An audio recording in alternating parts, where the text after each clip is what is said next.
श्रद्धा murder के कितने राज, narco से निकलेगा सच,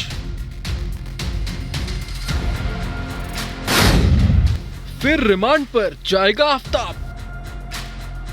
श्रद्धा मर्डर केस के आरोपी आफताब की पुलिस रिमांड आज खत्म हो रही है।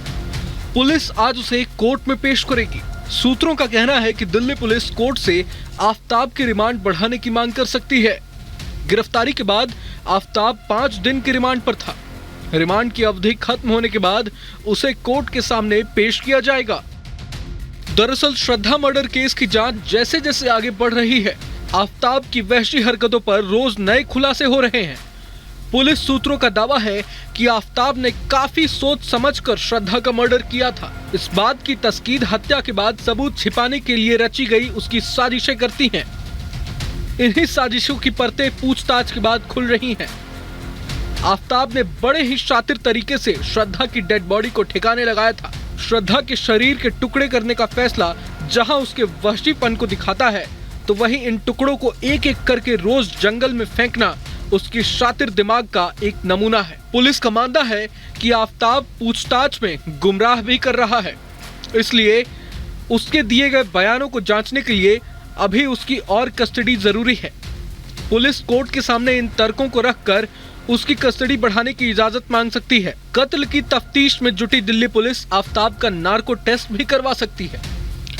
इसके लिए पुलिस अदालत का दरवाजा खटखटा सकती है। पुलिस सूत्रों का कहना है कि आफताब जांच की दिशा भटकाने की कोशिश कर रहा है। अभी तक जंगल में जो हड्डियां मिली हैं, वो जानवरों की हैं या श्रद्धा की, इसकी भी पुष्टि नहीं हो पाई है। बरामद हड्डियों से श्रद्धा के पिता का डीएनए मैच भी करवाया जाएगा। सूत्रों ने बताया कि इस प्रक्रिया के लिए श्रद्धा के पिता का डीएनए सैंपल ले लिया गया है।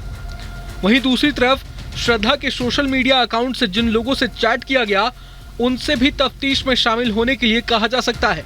Narco test, lie detector test, इन सब टेस्ट को लेने के पहले सेल्वी की जजमेंट थी सुप्रीम कोर्ट की, उस पर बहुत स्पष्ट लिखा था कि पहली चीज़ तो ये मैजिस्ट्रेट साहब के सामने ऑर्डर लेना पड़ेगा। मैजिस्ट्रेट साहब से अक्यूज़ की परमिशन होनी चाहिए। मैजिस्ट्रेट को देखना चाहिए कि कोई अक्यूज़ पे प्रेशर तो नहीं है, और तभी मैजिस्ट्रेट साहब ऑर्डर करेंगे कि ये टेस्ट लिया जाए। ये सब टेस्ट जो होते हैं उसमें से जो मूल बयान निकलते हैं, वो बयान पुलिस की जाँच तक मदद कर सकते हैं, उससे ज़्यादा नहीं। पुलिस का कहना है कि वारदात को 6 महीने बीतने की वजह से सबूतों से काफी ज्यादा छेड़छाड़ हो चुकी है। यहाँ तक कि अभी श्रद्धा के शरीर के टुकड़ों के नाम पर भी जंगल से कुछ हड्डियां ही बरामद हुई हैं।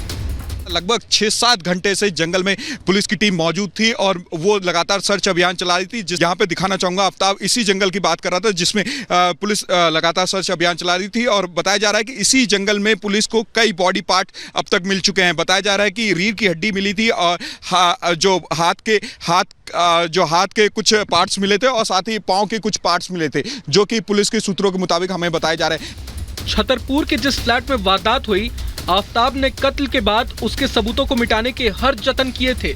यहाँ तक कि फ्रिज को भी उसने साफ कर दिया था। बाथरूम में शव के टुकड़े करने के बाद वहां लगातार पानी बहाता रहा, जिससे बाथरूम में खून के छींटे भी ना बचे। इसलिए फॉरेंसिक जांच के लिए भी आफताब की पुलिस कस्टडी जरूरी है। इसके अलावा हत्या के बाद आफताब श्रद्धा के सोशल मीडिया अकाउंट को एक्टिवेट रखता था और उसके दोस्तों के साथ चैट भी किया करता था। उसका मकसद था कि लोगों को श्रद्धा की गुमशुदगी की खबर न मिले। मतलब केस में टेक्निकल, साइंटिफिक, फॉरेंसिक और डिजिटल जांच के लिए पुलिस आफताब को अभी अपनी कस्टडी में रखना चाहती है। लव जिहाद पर सरकार की बहुत कड़ाई है ये, और सुप्रीम कोर्ट ने भी कहा है आप लोग बचें इससे, और ये गलत है किसी को भी नाम बदल करके आप फंसाते हैं और उसके बाद उसकी हत्या हो जाती है। ये दुखद है और ये इस पर कड़ी कार्रवाई होनी चाहिए, और उस लड़के को मैं मांग करता हूँ फांसी होनी चाहिए। इस हत्याकांड के सामने आने के बाद आफताब के खिलाफ कड़ी कार्रवाई की मांग की जा रही है।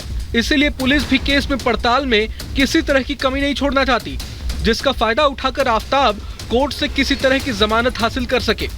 Bureau report, Republic Bharat.